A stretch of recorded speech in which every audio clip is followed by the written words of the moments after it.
Hello, happy Monday. My apologies for being late. Uh, Life happened, and I had my granddaughter last night. So, yeah, it was a long night, very short on sleep, and I was waiting for her parents to come pick her up so that I could get this set up and going. But because of that, I kind of had to switch directions on how I was going to go today, and we're going to go in a different direction and hit North Dakota, the state of North Dakota. Hey, Gabby, how you doing? I'm tired. I will just tell you, I am. Hey, Flash fan, I am too old to be up all night. I am too old to be up all night. Hello, Toy. How you doing? It's good to see you. Yeah, Miss Madison went to sleep about 8. It was, I don't know, 8 or 9, and she was out, and so yeah, it was fun. It was fun.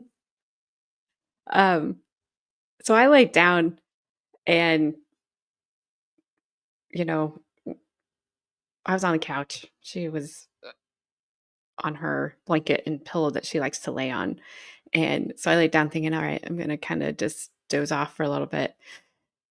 She woke up, I think it was like 10:30, and was like wide awake, and she was hungry. So I'm like, all right, fine, I'll feed you. You go back to sleep. So I fed her and I put her in her swing, and she loves her swing. But so I'm like, this is a 50-50 chance. She's either going to go right back to sleep or she's going to be like, I'm so awake. It was number 2. So she sat in her swing, just wide eyed.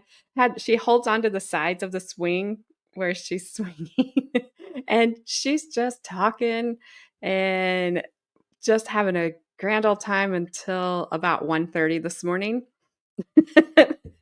So finally she crashed.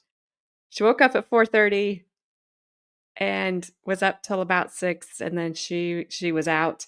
So I I slept, I think, until about 9 this morning, and she was back up, and she's been up since then, and she just left a little bit ago. Yeah, I it might be 4 p.m. today, Flashman. It might be 4 p.m. today, but the time with her is a blast, and it was funny. Yeah, it's cute, but I'm tired. I'm I'm not made for that anymore. I Yeah. So I don't not very put together, and you know, it is what it is. However, we are going to, like I said, we're going to go to North Dakota, and we are going to talk about Eugene Butler. It's kind of weird. There's not a lot of information about him. And the information that I have found about him, it doesn't it's all from the early 1900s. So it all doesn't match. There are the victim count matches. That's it. Um so but there's a lot of other things that don't quite match up, but I think it's just the time period there, and that's what happened. So thank you, Toy. Thank you. I was just threw myself together and was like, let's go do this. Let's go do this and have a good time, even though we're talking about something horrible. But yes, thank you for the $2 super chat, Toy. I appreciate it very much. All right. So, sorry, my phone is now going crazy for some reason. So, who was Eugene Butler? So he was born in Niagara County, New York, according to the records, as this says, in December of 1848. When he was 33, Eugene and then a handful of other men from the county decided to take the U.S. government up on its offer. This term bothers me, of free land, because we know what that kind of meant, probably. There was people being moved off that land. Uh, so my ancestry, I have people that in Oklahoma that were part of the Creek tribe that were moved off of their land for people to have free land. So that's a little hard for me to read because I know what that means. Or I can assume what that means. Anyway, they headed west to Grand Forks County in North Dakota and named their homestead town Niagara after their hometown in New York. So this is a map of where they are. It's a tiny town. I think there was 157 people in there at the time. Um, I don't think it's much bigger today. This is where things kind of get a little like there's one number here, there's one number there. He had a big farm. So he bought about between the numbers I've seen of between 400 to 450 acres. So he had a large farm, uh, probably especially for that time frame. And it made me think back to a time here where a friend of mine, her husband is a farmer, and she said, we have a small farm. And I was thinking, like, what, 20 acres or something? Like, what's a small farm?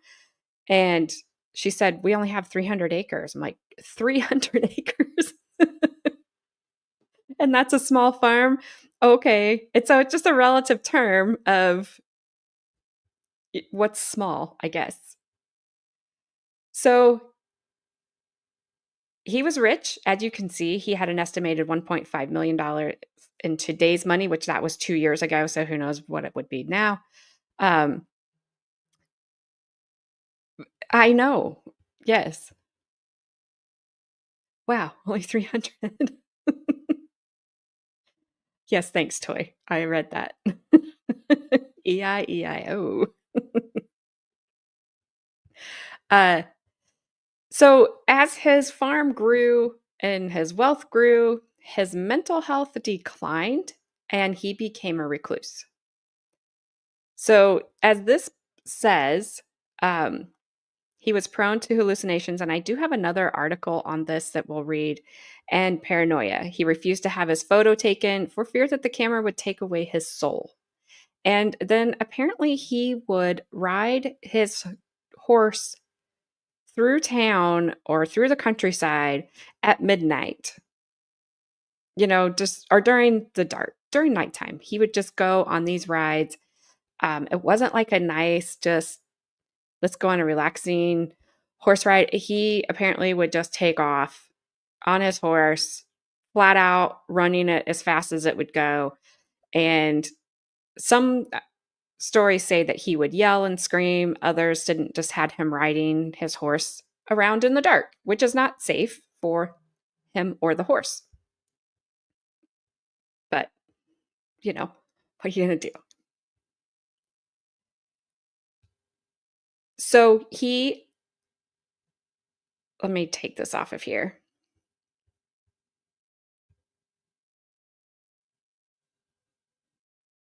So he continues his decline and he eventually is institutionalized. His family has him institutionalized and he is sent into to an insane asylum.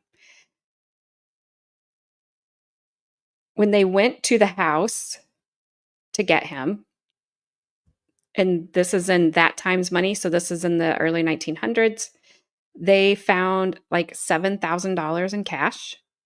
They found gold bars or whatever all over his house. They said it would be like walking in and finding about $213,000 in today's money, just scattered all over his home.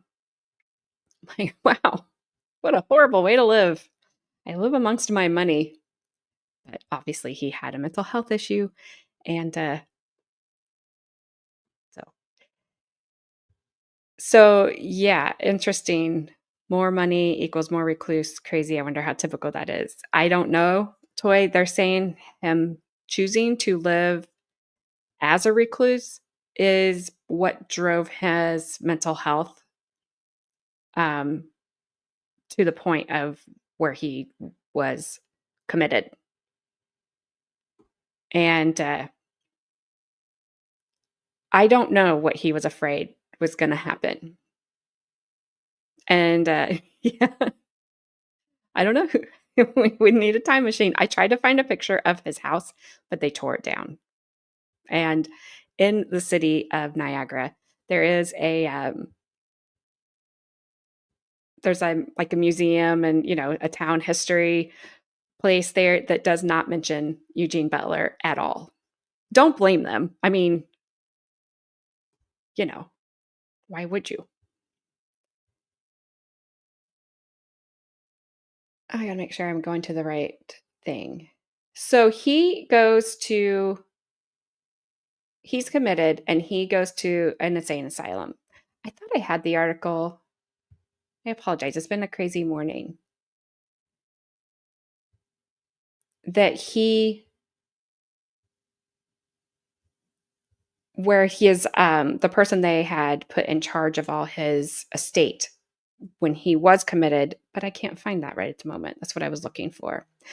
So anyway, he goes to the state hospital. He is let me get this up here.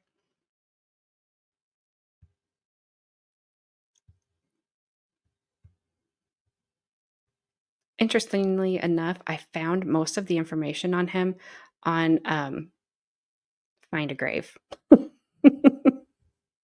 That's a site that if you're doing any ancestry searches at all, that is the site that I use. I love it. Love it because it has so much information on it. I was shocked that he was on there. That this was on there. So and this is somebody else posted this, so that's their search. So he dies in the state hospital after being there for 8 years. So says the recent death of a patient named Eugene Butler at the state hospital has caused the filing of a petition for administration papers in the Grand Forks County Court, which recalls the history of the patient given as follows in Grand Forks time. Butler came to Grand Forks County in 1880 with a number of others from New York State, as we discussed. He picked out 3/4 of a section of land near Larimore and started into farming. He rapidly improved the land and built a substantial home. He was accounted as moderately well-fixed farmer. In spite of the fact that he had made many friends, he continued to live alone on his farm, doing all the work about the house himself. I'm kind of paraphrasing. About 10 years ago, he was noticed to have changed considerably and at times in the night would ride his horse at breakneck speed about the country. Those who are familiar with the case state that he lost his mind through the hermit habits. I love these old articles and how they phrase things. He gradually became worst, not worse, and his family and was finally brought here and taken before the Insanity Board, which is scary. 8 years ago in January, he was sent to the insane asylum at Jamestown, where he had been since. He died on Sunday, October 22nd, age 62. I've seen also age 66. The estate, which will amount to nearly $30,000, is to be divided between 2 brothers, a nephew, and a niece. Frank Butler, his brother of Cooperstown, New York, Orzello Butler, Lockport, New York, and Herbert and Flora, the children of Oscar Butler, since deceased, being the beneficiaries of the estate. The body was taken to Middleport, New York, where it was interred. I've seen $30,000 to $40,000. So obviously that what we read earlier was 1.25 or $1.5 million or whatever it was. So he was wealthy. And there is a thing on here that says he was probably the wealthiest person to be institutionalized. However, after he dies, they sell his house. And the people that bought his house were from Germany. And they are doing some work on the property.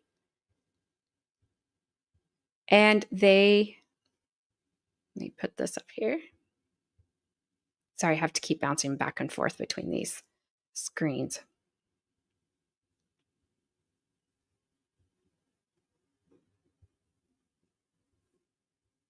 I probably will not get their last name right. So Leo and Lottie Verkulen, I don't know.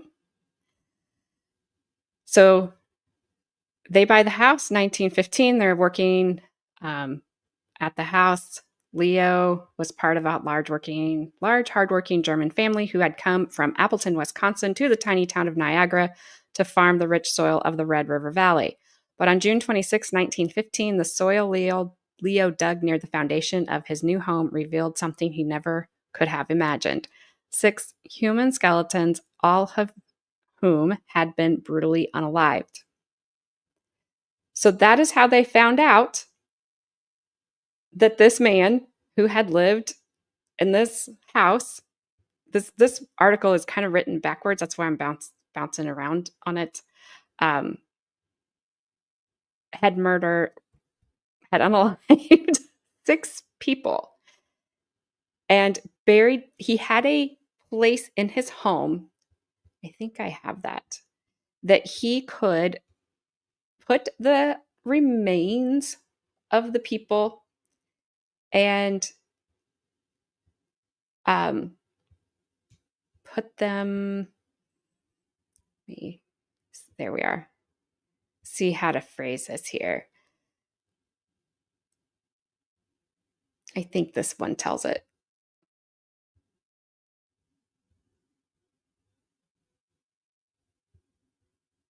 I'm sorry that I'm all over the place. This thing is all over the place today.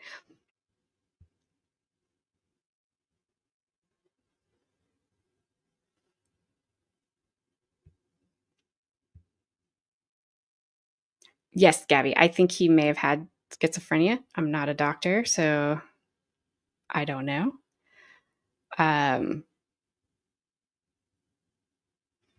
Don't know the answer to your question either, Toy, except for maybe the fact that there's treatment for it, like Gabby said.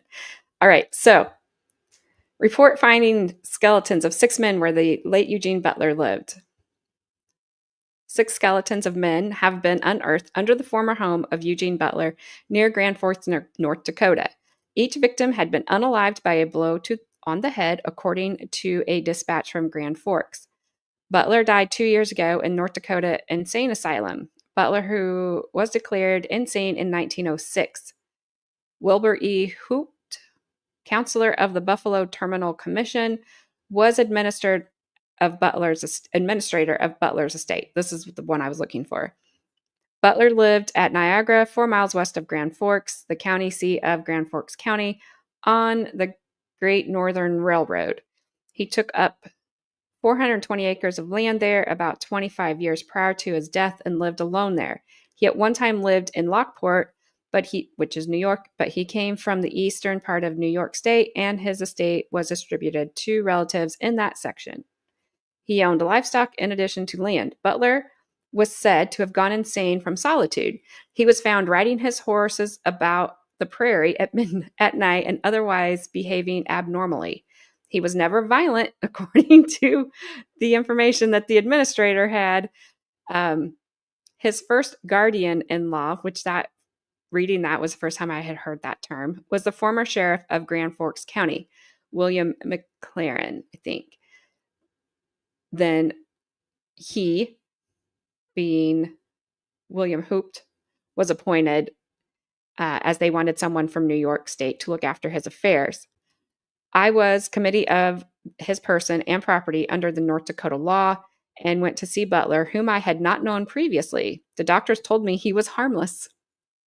He was then in the state hospital at Jamestown. I never knew the man personally until I saw him in the hospital. He seemed perfectly harmless. I was acquainted with Frank Butler, that's his brother, and it was at his request that I was appointed committee of the person and property of Eugene Butler, and subsequently, blah, blah, blah, administered his estate. So yeah, he's harmless. And then they found 6 skeletal remains under his house because he was harmless.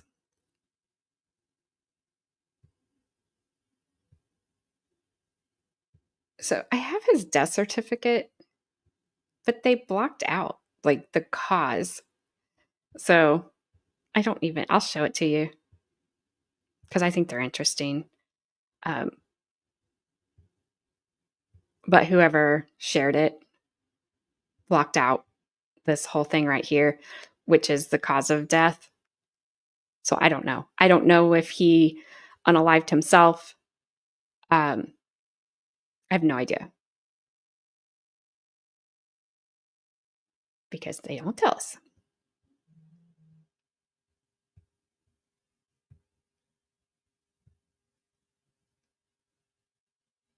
I think I read that one to you. And this talks about how he was a fiend. I'm like, the words that we don't use anymore, really. Not saying that it's not out there, um, but I don't know. So this is talking about on June 26th when the skeletal remains were found. Workmen excavating under a house occupied until a few years ago by Eugene Butler, who died in 1913 in the state insane asylum, unearthed the remains of 6 men. It is believed by authorities that they were unalived by Butler while employed by him as farmhands. The skulls of each had been crushed. The bodies had been dropped in the basement through a cleverly constructed trapdoor. Now, there are some reports out there that say that there was 6 of them together and then one um, was by themselves. So there are some, because to this day, they still don't know who they are. They've never been able to identify them. And when they found out they were there, the townspeople raided the home and took the bones. So they don't know what happened to them. So they can't even try to do any DNA testing on them that we would be able to do today to try to identify who these people were, because they didn't have a lot of people. And you got to think there's a lot of space between the towns um, out there. And this is a very small town. So whatever they did with the remains, I have no idea.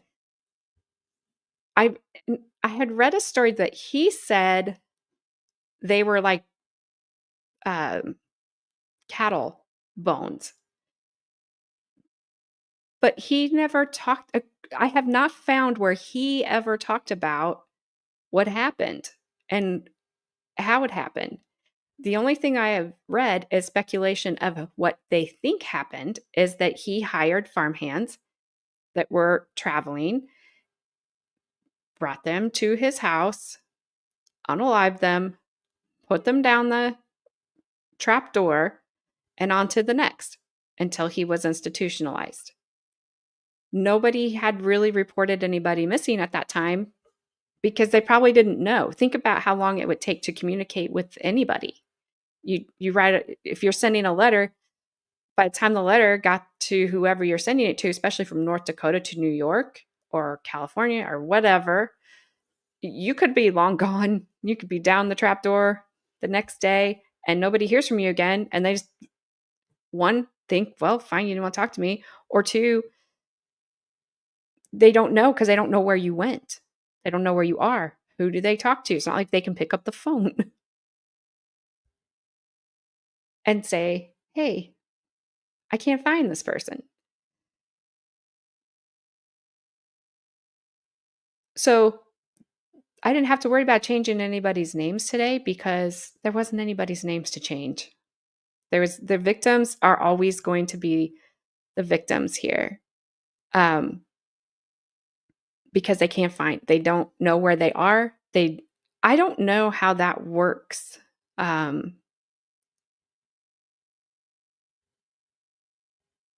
sorry, I'm trying to read your guys's chat. If you had the remains of the men, one they said was a juvenile, and I don't know how old they meant by that. I mean, I know what a juvenile is. but I don't know if they meant like 14 or 10. I don't know. Uh, it is very, very sad because this will this is a reverse one where we know who did it, but we don't know who they did it to. And I don't know that I don't need to share this page, I'm sorry. Um, yeah, somewhere below the age of 18. Yep. And we'll never know who they are. Um, so it's like I said, it's a reverse thing where we have like Flash Fan had the victims, but we don't have the perpetrator. This time we have the perpetrator and we have no idea who the victims are. And no way of obviously now because people, what would you do with the bones? Like, why would you want those? And that town wants no memory of this man. It's fine. I don't blame them. That's their prerogative. I don't live there. So they've torn all his stuff down, is gone. Um, I thought I had found his house, but it was kind of like somebody went to that little town, and I'll tell you, it is little. And they went down like Main Street. It's very strange. They've taken down most of the old buildings there, and it's like there's a fire station, and there's like a garage. Um, and there's a house. It's really weird. It's just like one road in there. Probably not even a stoplight, if I had to guess. Gabby says in the 1900s, a juvenile was generally considered to be a person under the age of 16. Thanks. That's what Google said. Thanks, Google. Well, that's kind of sad. There was a case where the guy buried them somewhere.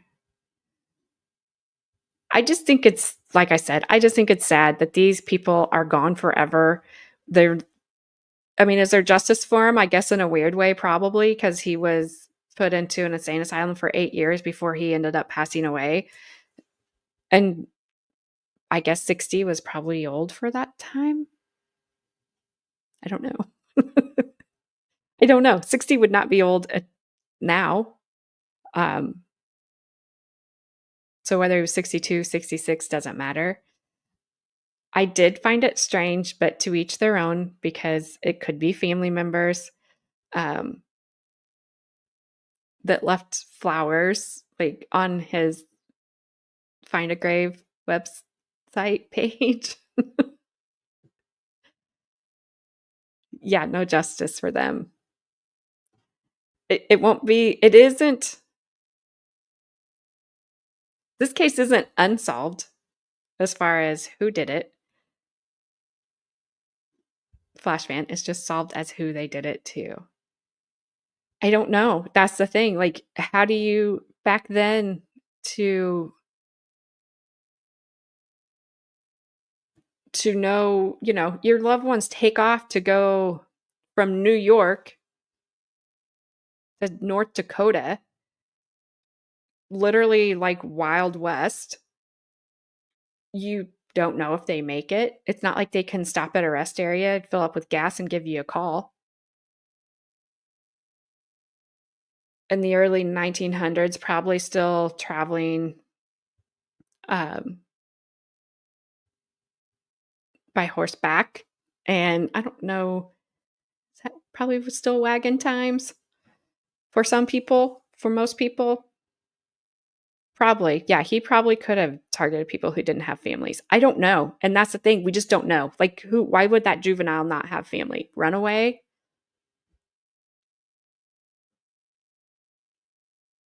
I don't think anybody flesh fan. And I think his motive may have been um, his mental health.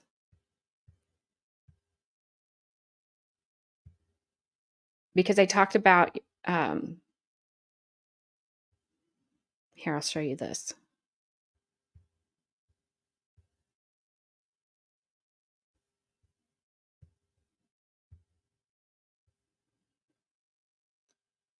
And all these articles are from the early 1900s. It says Rich Man Crazy. That's the title. From brooding over the hallucination that all the widows and old maids in the country wanted to marry him. I'm sorry. We just don't call people that anymore. Old maids. Farmer Eugene Butler became insane and was committed to the insane hospital at Jamestown. Butler is about 40 years of age and has lived by himself for a number of years on a valuable farm located at Shawnee in the western part of the county. He is probably the wealthiest man who has ever been committed to an insane asylum from that county, his property being valued from, okay, $40,000 to $50,000. So who knows how much money this guy had. He had a lot. I think he didn't unalive more because he was committed toy, that they had him committed. So it's probably a good thing that they had him committed, because I don't think he would have stopped. And he may have started unaliving old maids. Things you don't say today. Flash fan, go to what is this? The Library of Congress. They have all kinds of articles. Yes, not the old maids.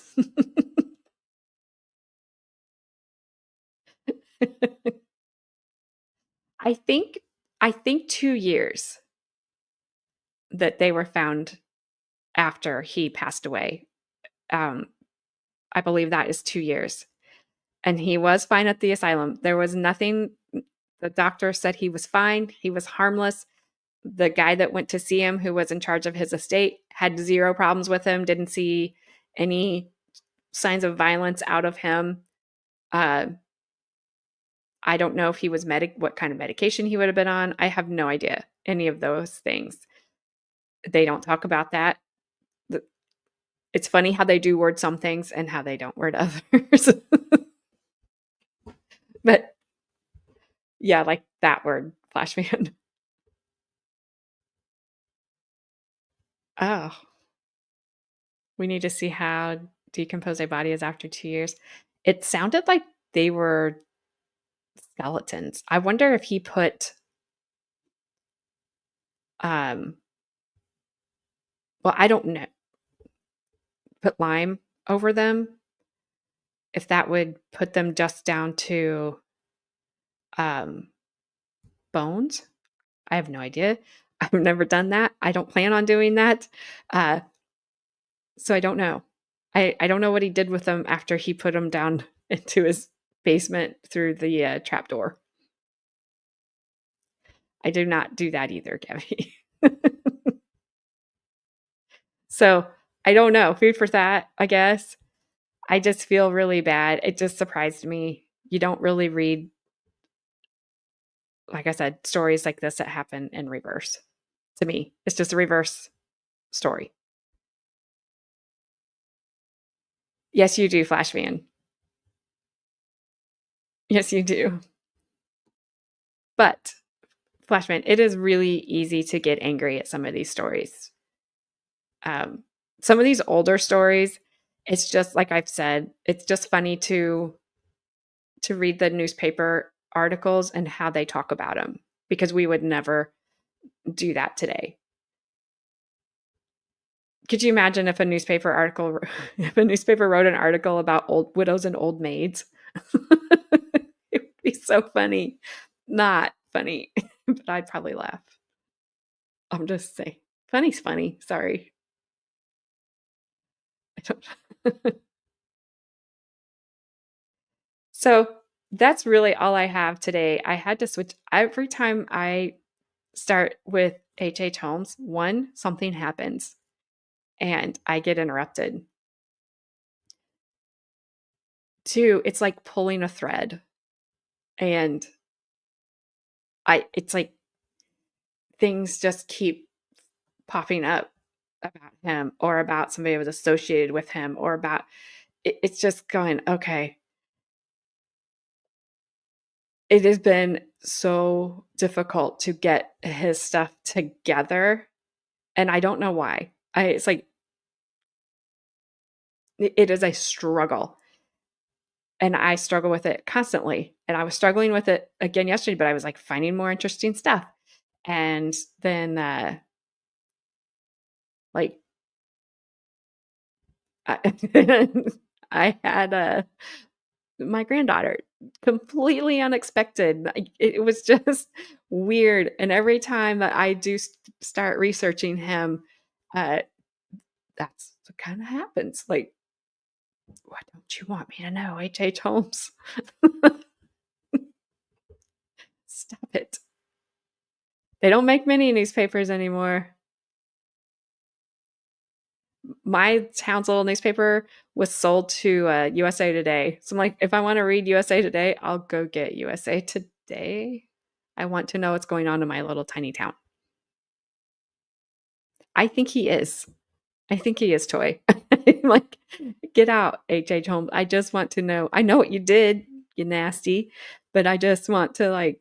I'm trying to put it all together, and I cannot. I cannot. Like, I don't know if my computer's just gonna, be like, I'm not working anymore." Sherlock Holmes is a serial unaliver? Huh, that is weird. Hey, Bri. H. Holmes was an adult film star.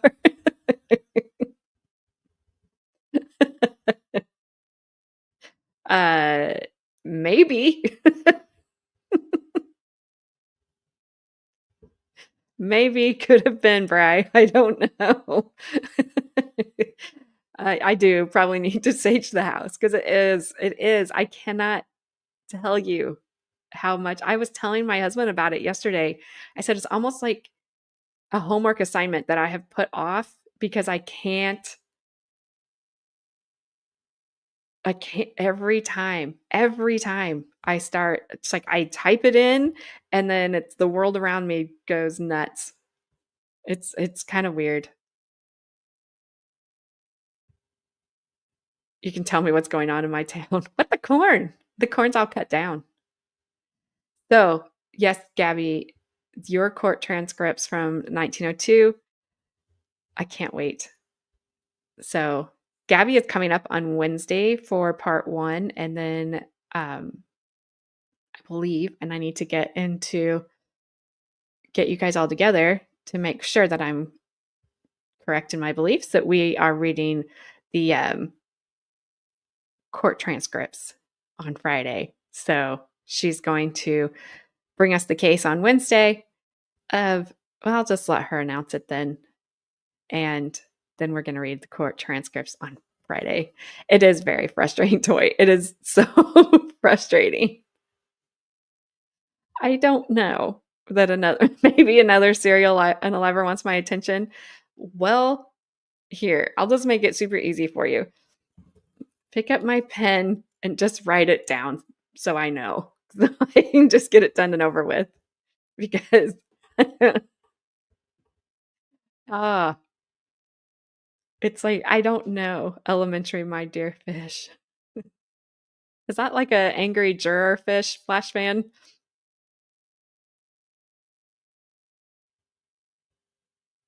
I will not go there in the basement where I'm not going. Will not go buy a suitcase. So, at one time, at some time in the future, I will be presenting H. Holmes when he, I guess, allows me to do so. Whatever. I don't know. Well, Flashman, there are things you don't let me live down. So, it's fair. It's fair. Turn it around. Turn about. It's fair play. But that was just hilarious, Flashman. I'm sorry. 12 angry juryfish was like the best thing I had seen that day. And it made me laugh and it was funny. So, yes. So Gabby will be here Wednesday and Friday. I think all of us will be here. Flash fan, uh, I'm just gonna ask you. Yes, I did never ever yell at a see, I can't even read it. I'm tired too today, Flashman. I never yelled at Flashman ever, ever, ever. That is a lie. That is a lie.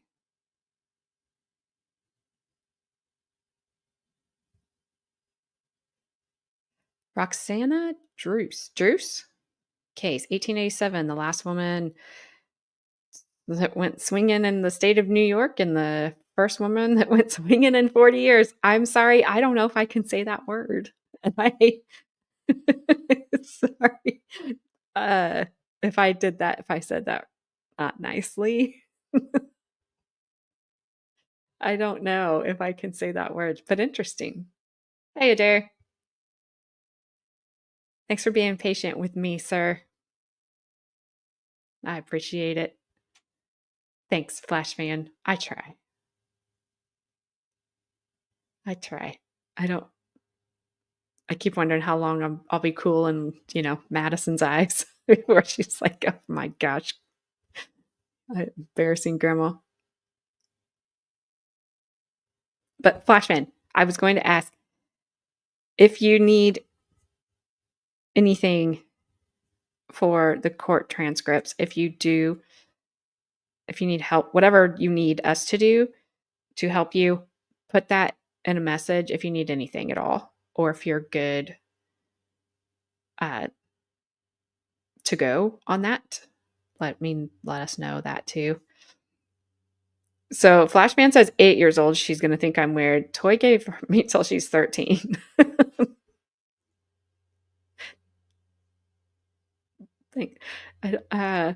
Thanks, Flashman, for only giving me till she's 8.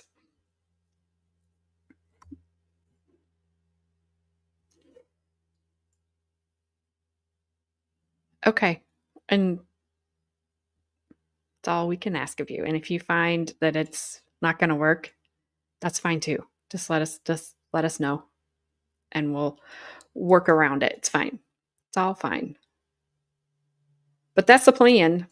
Carmen, I don't know when she will be doing her next one because she sent me a message on Saturday morning, I believe, that she tested positive for the flu.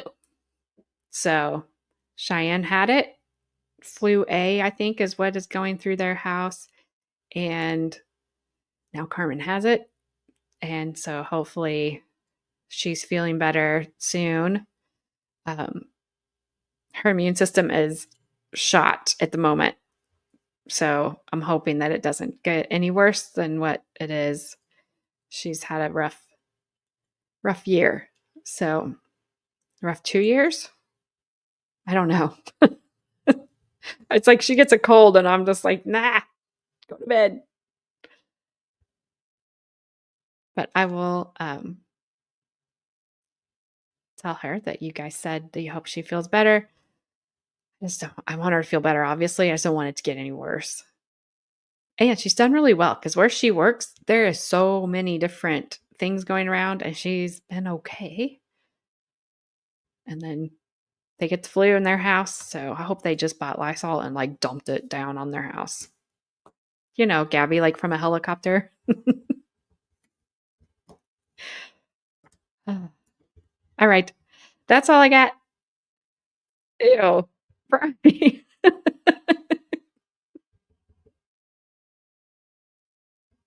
Oh, Bri. Gross. That's one of those ones I'm like, Carmen, like I can't read it. Stop swapping fluids until spring. Yes. Splat. So thank you guys. Again, I apologize for being so late. I apologize. This was a shorter stream. Just life sometimes happens. But I thank you guys all for being here. Sorry, also too for the I don't know if you've even noticed or paid attention, but my intro music is going to keep changing for a little bit because things, I've got my own stuff now. I'm not using anybody else's. So even though I had everything I needed, I don't care. It's fine. I don't know what I expected from what did you expect? He invented the hazmat suit. Bry, Flashman is never ever going to forget that. You showing up on stream in a hazmat suit was the best. Was the best. Also, Bry, let me know when your schedule slows down and I will send you a link because you are always welcome to jump on anytime you want to. Well, I'm glad you like variety, Gabby, because you're going to get some. All right. So the plan will be noon Wednesday, noon Friday, and Adair. AJ, there won't be any more Valley girls. They all lost their Valley. Too soon, Adair. Too soon. Also, Chrissy, if you're watching, I hope you are safe. I hope your family is safe. I hope you are not close. I know you've got to be kind of close to those fires. But I do hope that you're okay. I've been thinking about you and anybody else that's out there in California. Please stay safe. And get your stuff and get out if you need to. Everything else can be replaced. It was dark for Adair. I agree, Gabby. All right, Flashman, what you gonna have? Why would you not be eating?